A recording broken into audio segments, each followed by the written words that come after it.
Hey everybody, happy Homebrew Wednesday once again. I'm sipping here. This is my KBS clone attempt. It's about 5 months old. I do have it in keg now, and it's, as you can see, carbonated. Look at that. So anyways, I will be posting my brew day footage with this beer pretty shortly here. Just finishing up editing, so keep an eye out for that. But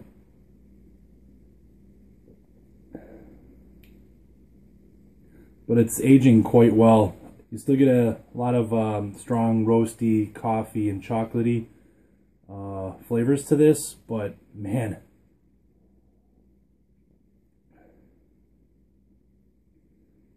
you get a little bit of the bourbon, you get and then a little bit of the oakiness on the aftertaste. So I'm pretty pleased with this, and I plan on brewing this again. Watch for that video coming out soon. I did get a request from Mr. Bearded Brewer about my condensation hood. This isn't a really high-tech hood, and I still have some work to do on it. So this is my condensation hood. All I did was use some flashing for roofing, and I think it's working all right. I mean, you can see it's not very sturdy, but it works. These are just 1 inch by 1/2 inch wood that I ended up staining. I never finished it yet, but on the inside you can see it's not the prettiest thing in the world, but just screwed the flashing down on the inside, and then so this isn't very pretty, but basically I need to put a piece in there so that I connect my hose up to that. So from there, then my hose runs over the top, and then I have my blower.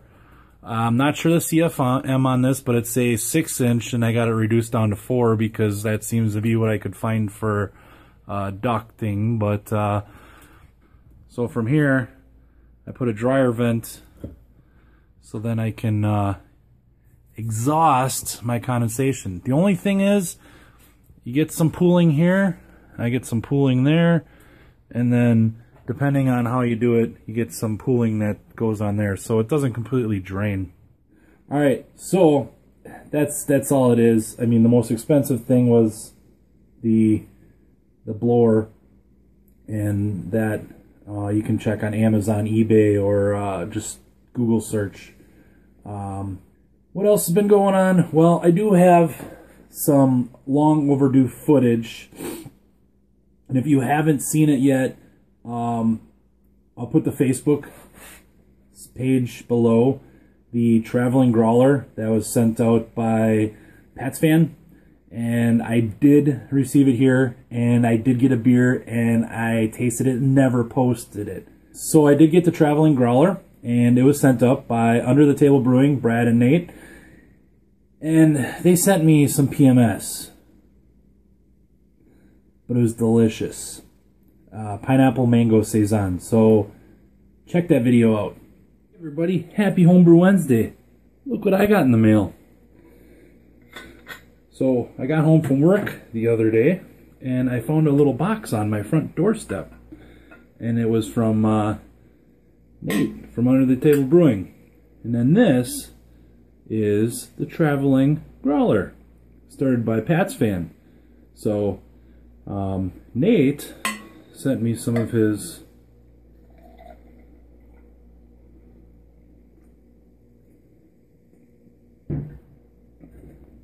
this is his pineapple mango saison. So some good carbonation in there. Yeah, you definitely, I'm getting more pineapple than I am mango. And just a little bit of that saison like funkiness. Yeah, you get some nice fruit off of it. Some definitely some citrus. you pick up the mango, or sorry, the pineapple. Sorry, the pineapple. So, well, cheers, Nate. Yeah, you get it. I think he said this was like 8.3% ABV. So yeah, it's a little warm.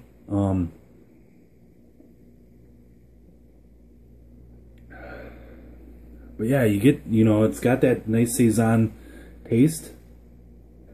You get a little bit of the, I think a little bit of the fruitiness on the front, and then on the back end is when I pick up more of that the mango pineapple, and that's what's kind of the lingering is the pineapple and the mango.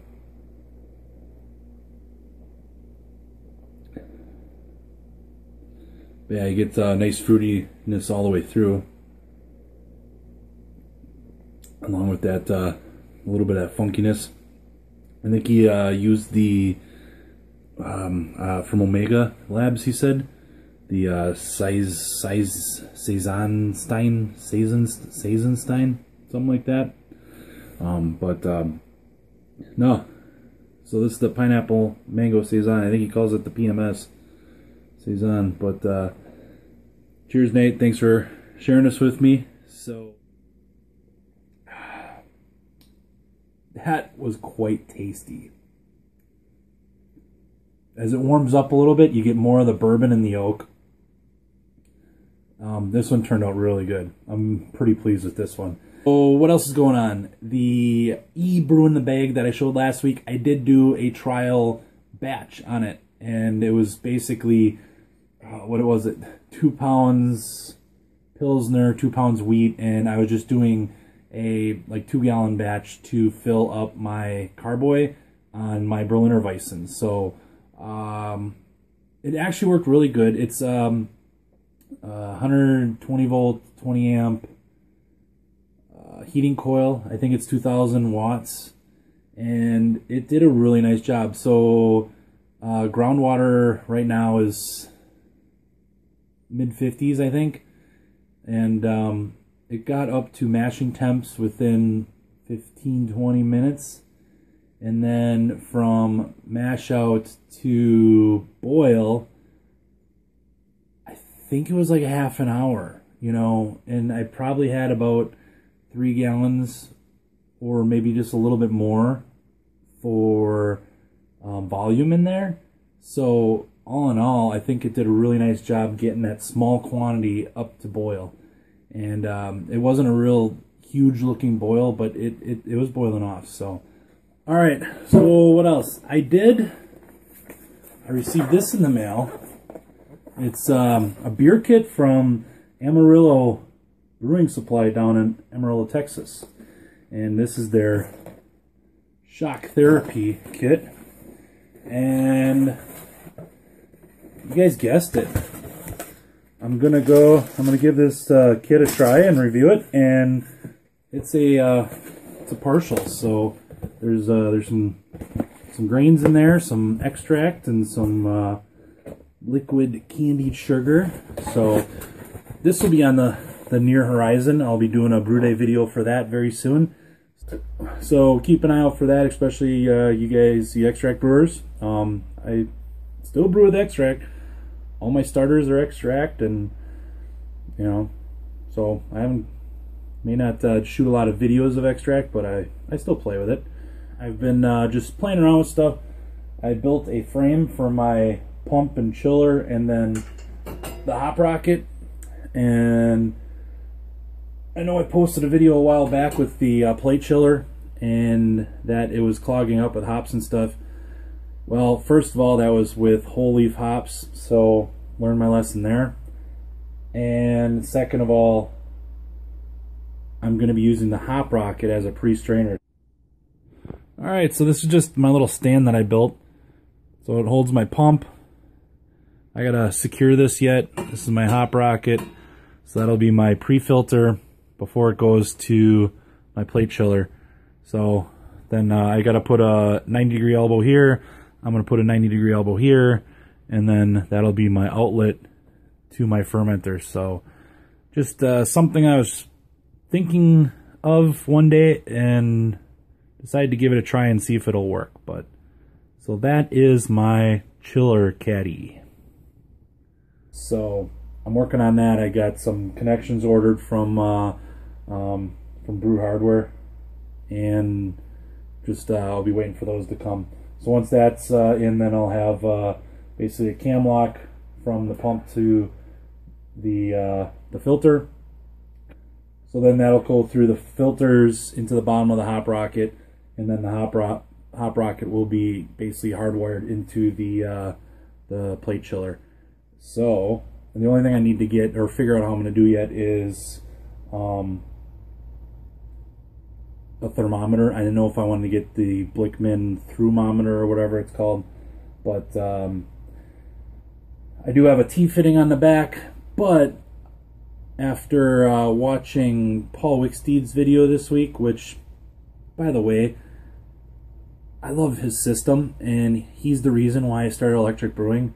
And but anyways, so he got me thinking about the oxygenation of my wort, and if I can oxygenate it as it's going from the chiller to the so Brew Hardware has this stone that actually has pipe threads on it, using a T-fitting with a ball valve, and then I'll have the stone, so I'll be oxygenating my wort as it's going into the fermenter. So just another integration. But so I'm trying to figure out where I'm going to put the thermometer yet, but it's still a work in progress. I gotta get some stoppers to secure that, but that's coming along. I'll show you a video on that at some time too. Alright, so quick update. The Everdy IPA that I brewed 2 weeks ago. So in this batch I used a different yeast. The original batch was British Ale 2 yeast, and I really liked it. Other IPAs that I've brewed, I've usually used the USO 5. That's the only dry yeast that I generally use. I haven't had any problems with off flavors or anything from USO 5. This time I purchased some Mangrove Jack yeast. They have their craft yeasts, and I thought it was kind of cool because they had like a Newcastle and West Coast IPA and a Hefeweizen and a bunch of different yeasts. And I'm like, oh, hey, let's give these a try. Maybe, you know, save some money on liquid yeast. So I put the West Coast in my IPA, and I fermented about 65, 67, and I transferred it, tasted the gravity sample, and it is it has a very distinct yeasty character to it. I don't want that in my IPAs, so I'm gonna kind of let it just sit and see if it'll go away and let the IPA come through without all the yeastiness. So I'll keep you updated on that. Otherwise, I'm going to brew it again and go back to the Old Faithful British Ale 2 yeast.